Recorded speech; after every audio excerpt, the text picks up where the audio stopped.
9 o'clock and show time. आज हालांकि Sunday है। सभी लोग आप फन मूड में या लेजर मूड में होंगे। लेकिन फिर भी हम करियर के बारे में कभी भी सुन ही सकते हैं और ज़्यादा जानकारी भी हासिल कर सकते हैं, ऐसा मैंने सोचा। कुछ पहले ले लेते हैं कि हमारे जो व्यूअर्स हैं उन्होंने जो सवाल पूछे हैं। मिस्टर सौरभ मौर्य ने सवाल पूछा था मुझसे कि आप एग्रीकल्चरल रिलेटेड जैसे जब हमने बायोलॉजी रिलेटेड करियर्स लिए थे तो उसमें एग्रीकल्चर डेफिनेटली लिया था और उसके साथ ही हमने ये भी और क्या-क्या करियर्स हो सकते हैं, तो उन्होंने पूछा है कि एग्रीकल्चरल में इंडिया में ग्रेजुएशन करने के बाद अब्रॉड में क्या चांसेस हैं? तो डेफिनेटली सौरभ जी हम आपका क्वेश्चन आगे आने वाले किसी न किसी एपिसोड में ज़रूर हैंडल करेंगे। अ, उसके बाद हमें और भी कुछ क्वेश्चन्स आए थे मल्टीपल इंटेलिजेंस के ऊपर, काइनेस्थेटिक्स के ऊपर और कल को एक ऐसा किस्सा हुआ कि किसी ने मुझे फ़ोन किया और उन्होंने मुझे बोला कि आपने बायोलॉजी के में सब कुछ तो बता दिया, लेकिन मेरा बेटा है, वो अभी 11th स्टैंडर्ड में पढ़ रहा है और उसने भी बायोलॉजी लेके रखा है, लेकिन उसको मेडिकल में नहीं जाना है, मतलब उसको डॉक्टर नहीं बनना है, लेकिन उसको बायोलॉजी रिलेटेड करियर करना है, जैसे आपने बताया। लेकिन आपने जो करियर बताए, उनमें से कुछ भी फिट नहीं बैठता। वो बोलता है, "नहीं, नहीं, ये सब मुझे नहीं करना है इसमें से कुछ भी।" तो मैंने पूछा कि फिर करता क्या है वो? मतलब उसको सबसे अच्छा क्या लगता है, ऐसा आपको लगता है?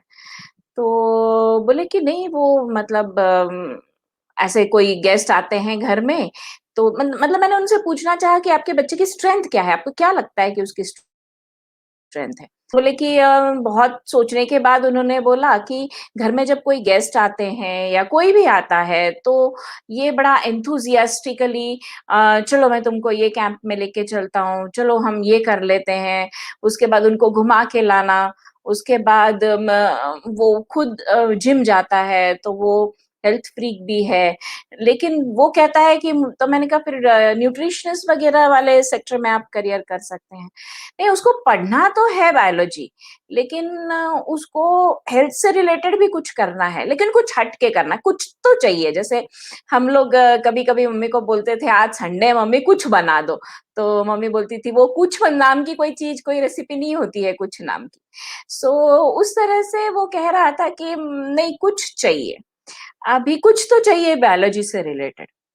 तो मैंने सोचा कि चलिए इसी क्वेश्चन का आज थोड़ा उहापोह कर लेते हैं that what can we do in the field of today it's a Sunday so I am already saying that it's a fun day so we can do something relate career in recreation can we do that I started seeing or looking into this particular matter that can we do anything for that matter for career in biology related to recreation or simply recreation अभी हमारे यहाँ बहुत सारे concepts हैं recreation को लेकर हम लोग रिक्रिएशन मतलब फन मौज मजा मस्ती ऐसा कुछ उसको लेकर जाने की कोशिश करते हैं लेकिन मैंने देखा है कि रिक्रिएशन में भी बहुत सीरियस करियर्स हो सकते हैं अब ये रिक्रिएशन में बहुत सीरियस करियर्स होना का क्या मतलब है तो यूनिवर्सिटी ऑफ हेल्थ साइंसेस में ही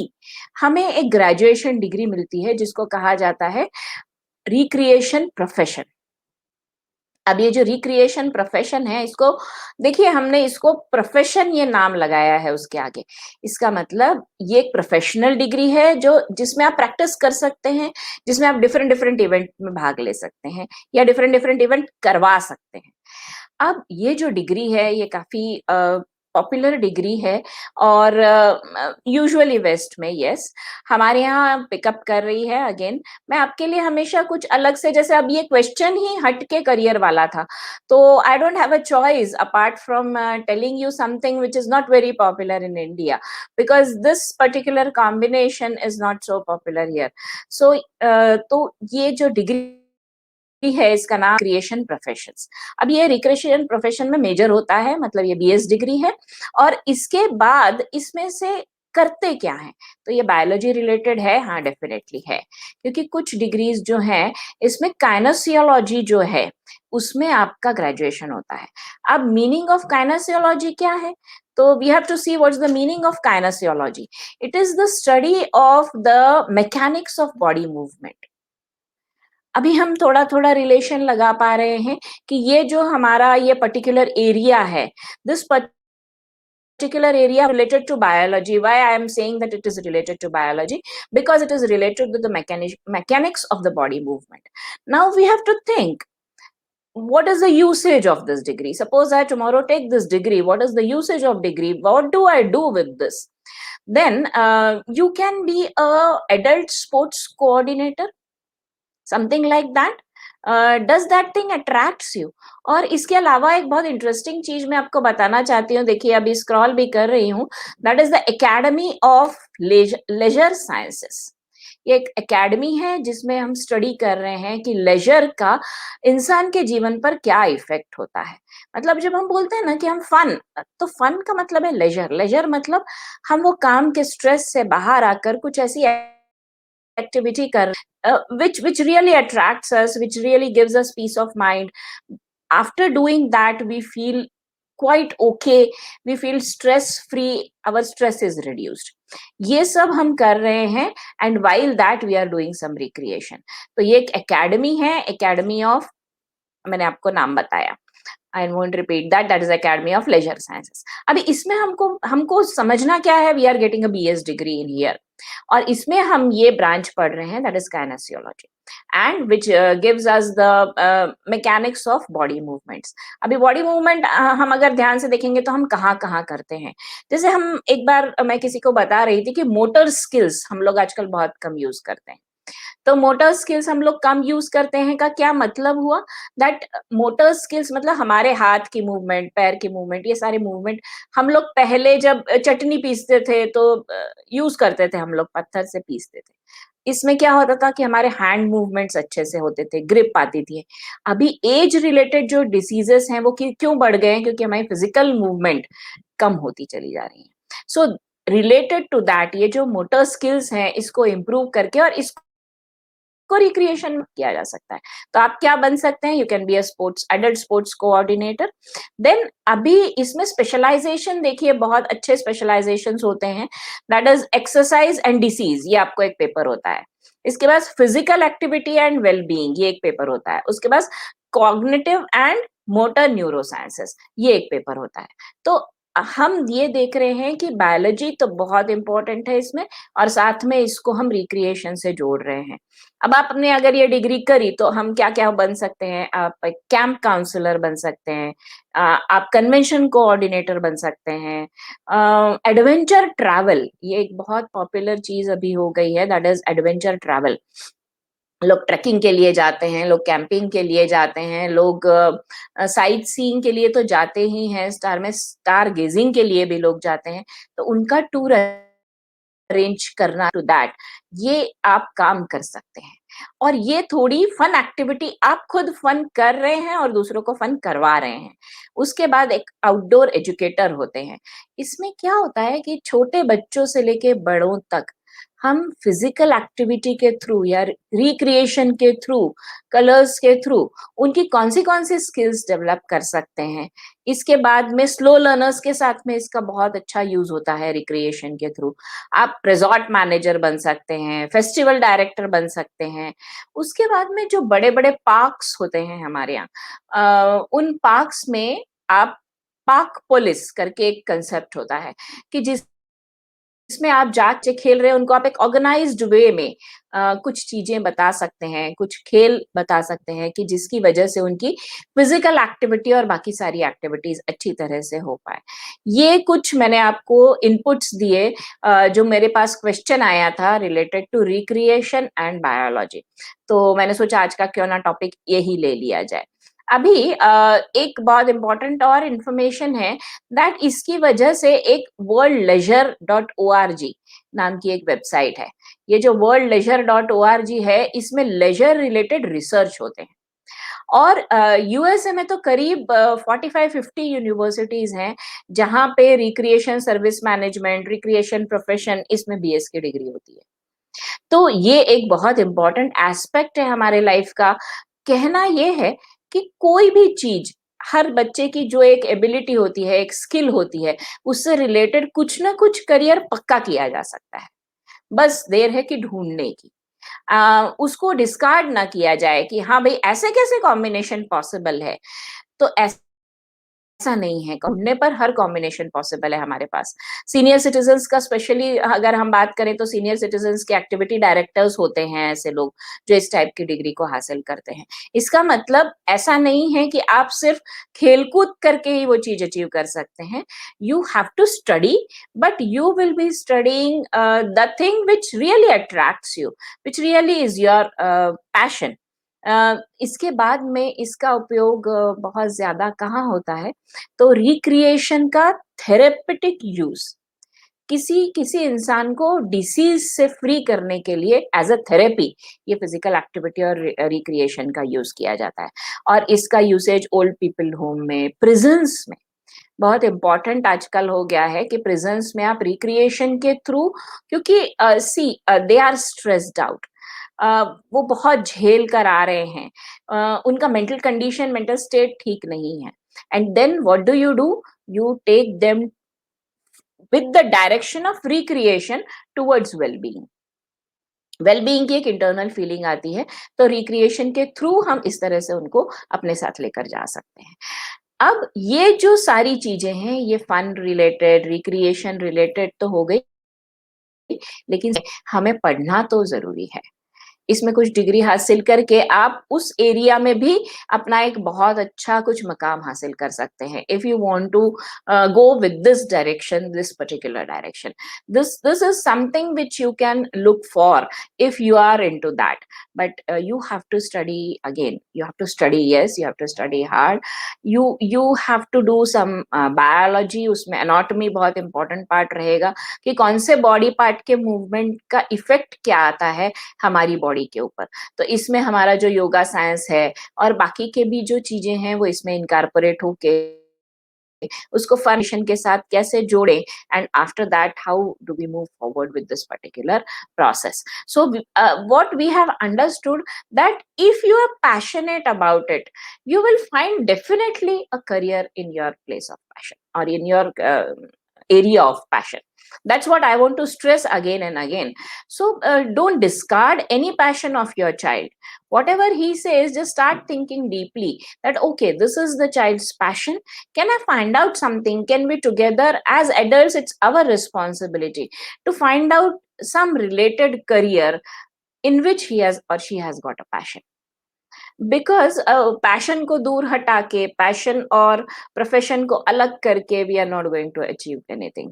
सो this is what we are tending to do, and this is what we want to do. As adults, it's our responsibility, because in this age, जो पुराने careers हैं वो धीरे धीरे obsolete होते जाएंगे, जैसे हमने एक बार और पीछे भी बात की थी, that till 2030 many of the careers will become obsolete। तो अभी हमें न्यू एज करियर्स की तरफ बढ़ना पड़ेगा। तो आज के टॉपिक में हम थोड़ा सा न्यू एज करियर के बारे में भी, मेरे को कुछ क्वेश्चंस आए थे कि मैम वॉइस ओवर आर्टिस्ट मतलब क्या होता है। तो वॉइस ओवर आर्टिस्ट का मतलब ये होता है कि हम जो छोटे बच्चों के आजकल कार्टून्स वगैरह देखते हैं, वो कार्टून्स में जो पीछे से बैकग्राउंड वॉइस आती है डबिंग की, that is called as a voice over artist.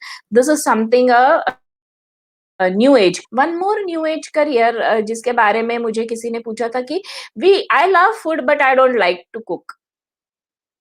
I want to do some career related to food. And why this question was there?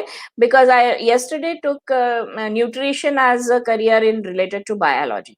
So one question was asked कि बच्चे बहुत अलग अलग तरीके से एक्सप्रेस करना चाहते हैं अपने आप को, and we must honour what they are talking to us, we must try to honour, we must try to give them options related to what they are talking to. So if that particular child in 11th standard, and she said that again ये वाले age group में बहुत सारे questions इसलिए आते हैं because these people have chosen science, after 10th standard. They have taken biology, and now when they are in 11th standard, what happens, either they are in schools or they are in some coaching centers, they are in integrated. Now suddenly after 10th, what happens, 10th तक जो science पढ़ाया जाता है ना, वो बहुत play way method से पढ़ाया जाता है। तो उन लोगों को, बच्चों को ये लगता है कि this is what is called as science and I love this. कि वो जब 11th में आते हैं, तो अब बाकी सब चीजें अलग हो जाती हैं और बचते हैं केवल 3 ही subjects, that is physics, chemistry, biology, या फिजिक्स, केमिस्ट्री, मैथ्स। अभी हम जब जाना शुरू करते हैं तो 1.5 आवर्स का बायोलॉजी का लेक्चर, 1.5 आवर्स का फिजिक्स का लेक्चर, सेम केमिस्ट्री का लेक्चर। तो सडनली इनको कभी कभी फ्रस्ट्रेशन आ जाता है, मुझे नहीं पता था कि इसको साइंस कहते हैं। अब दूसरा प्रॉब्लम क्या होता है कि हमने फीस तो भर दी है, हमारे पेरेंट्स ने पैसा भी खर्च कर दिया है, अभी घर जाके कैसे बताएं कि हमें ये नहीं समझ में आ रहा है, और we want to track back. these people are sometimes afraid of telling this। तो फिर वो ढूंढना शुरू करते हैं कि चलो ठीक है, जब आई गए हैं तो देखते हैं कि बायोलॉजी से रिलेटेड हम और क्या क्या कर सकते हैं, हमें मेडिसिन में तो नहीं जाना है, या I am not made for that, ये नीट की पढ़ाई करके इतने मार्क्स लाके, और that is not my cup of T, ऐसा उनको कहीं लगने लगता है। फिर थोड़ा सा मोटिवेशन मिलता है, घर से भी लोग बोलते हैं नहीं बेटा करके देख लो, अच्छा हो जाएगा, you just try hard, we will do something for you, we will sit together, we will talk। Nowadays parents are quite comfortable talking to their child, but still sometimes उसके बच्चे के back of mind में ये चल रहा होता है that I don't want to do medicine। फिर हम जब उसको options बताते हैं, फिर then they come to career counselor। When the child comes to me, I have to suggest according to what at the back of mind the child is thinking। Then when I tell them कि okay biology में फिर paramedical में चले जाओ, paramedical में इतने सारे technology में ये चीजें हैं उसमें चले जाओ, बायोलॉजी में zoology बॉटनी में क्या अच्छा लगता है, मरीन बायोलॉजी कर लो, सेल बायोलॉजी कर लो, माइक्रो बायोलॉजी कर लो। नहीं मैम, वो ये सब तो करना ही नहीं है। So you know what happens then, sometimes फिर पसंद क्या है, न्यूट्रिशनिस्ट नहीं, वो भी नहीं करना है। अब क्या होता है ना, बच्चा तब तो नहीं बोलता है, लेकिन बाद में वो खुद सोचता भी है बाद में जाके, लेकिन ऑप्शन तो देना पड़ेगा। क्या अच्छा लगता है, नहीं वो बस खाना खाना अच्छा लगता है। अभी खाना खाना अच्छा लगता है, this is not something related to career ना, but still if you think deeply, then still you can give a career to that particular child, and that can be of a food critic। if you have got good taste buds, then what you can do, अभी हम लोग बहुत सारे travel shows और road पे, और हम देख रहे हैं अभी बहुत सारे चैनल्स पे बहुत सारे शोज आते हैं जिसमें वो लोग जाके हर गली नुक्कड़ पे चीजों को टेस्ट करके और आपको फीडबैक देते हैं कि यहाँ पे ये मिलता है, इसकी ये स्पेशलिटी है। या फिर बहुत आजकल तो मैगजीन्स हो गई हैं, फूड ब्लॉग्स हो गए हैं, तो आप टेस्ट करिए किसी चीज को, उसको एक्सप्लेन करिए कि इसमें क्या टेस्ट थी, क्या अच्छा लगा, क्या बुरा लगा। So you can become a food critic। The basic intention of telling all this is that people come up, or student come up with, to you with different type of questions, and you should be ready to address them। अब biology related career तो हो गया, इसके अलावा उन्होंने मुझसे biology से ही related एक और क्वेश्चन आया था मेरे पास कि आई लव पेट्स। तो मैंने बोला ठीक है, अच्छी बात है, पीसीबी आपने लिया हुआ है, you can go to veterinary. नहीं, वो डॉक्टर नहीं बनना है। आई लव पेट्स, डॉक्टर नहीं बनना है। फिर क्या कर सकते हैं, नहीं मुझे वो पेट्स के साथ, मेरे घर में 2 डॉग्स हैं और मुझे उनकी केयर करना बहुत अच्छा लगता है, just love them, I do everything with them, I take them for a bath and I cut their fur and everything I do. तो अब अब क्या करें, इसमें करियर हो सकता है? तो यस, इसमें भी करियर हो सकता है। They are called as pet groomers. Because बड़े बड़े लोगों के यहाँ या किसी के भी यहाँ जब पेट्स होते हैं, and if they are not, they can not take care of them, तो पेट ग्रूमर्स को लोग बुला के ग्रूमिंग करवाते हैं अपने पेट्स की। And remember, it's different than trainers. They are not trainers, they are groomers. तो वो आगे पूरा उसको अच्छे से संभाल के, नहला के और ये सब उसका करके और फिर चले जाएंगे। So these are pet groomers, provided you're really passionate about what you are saying। भागने के लिए नहीं बोलना है कि मुझे अब पूछ ही लिया है तो बताना पड़ेगा ना कुछ ना कुछ कि आपको क्या अच्छा लगता है। तो भागने के लिए नहीं बताना है क्योंकि आप कुछ भी कंडीशन लेके आओ, मैं उसके ऊपर आपको एक करियर बता सकती हूँ। तो डोंट रन अवे कि अब ये पूछा है तो देन ये बता दिया तो अब इसके ऊपर तो क्या करियर बताएँगे हमको। Then again, I'm assuring you that whatever your passion is, I can definitely suggest a career. That you have got some career or you can make out some career out of that. So there is a and as you know that there are food tasters, wine testers, ऐसे भी बहुत सारे profession होते हैं food से related. Food magazine में आप लिख सकते हैं, आपको फूड अच्छा लगता है और राइटिंग अच्छा लगता है, आपके लैंग्वेजेस अच्छे हैं और आपको खाना खाना अच्छा लगता है। Okay, combine these two, start writing about food, start writing blogs about food, start having vlogs about food. Why not? You can do ample of things if you have got passion. तो इस वजह से आज के session में हमने जो देखा वो था some new age career or some different career types because आज Sunday था इसलिए. So बस and as well we saw some careers related to recreation also. So yes, कल मिलेंगे. Whosoever viewers are there, I'll just read down their comments. Amruta More is saying hello. Smita Sasrabuddhe ma'am is saying खूप छान माहिती. Kirti ma'am is saying very apt solution. Then again she is saying आमच्या वेळेस मंजुषा madam नाही नव्हत्या, नाही तर आम्ही काहीतरी वेगळेच बनलो असतो. Okay. Yeah, so it was nice having some comments on this. So just thank you for your responses and let's meet tomorrow again. And do keep on suggesting on the topics which you want me to have discussion. Like yesterday, Saurabh has already asked for agriculture as a profession and what can be the careers out of it. I'll definitely discuss that. But I'll think about the post-graduation thing abroad because maybe I'll start another abroad series. Maybe that time I'll discuss. But surely, yes, agriculture is definitely on my plate. Thank you very much. Good night.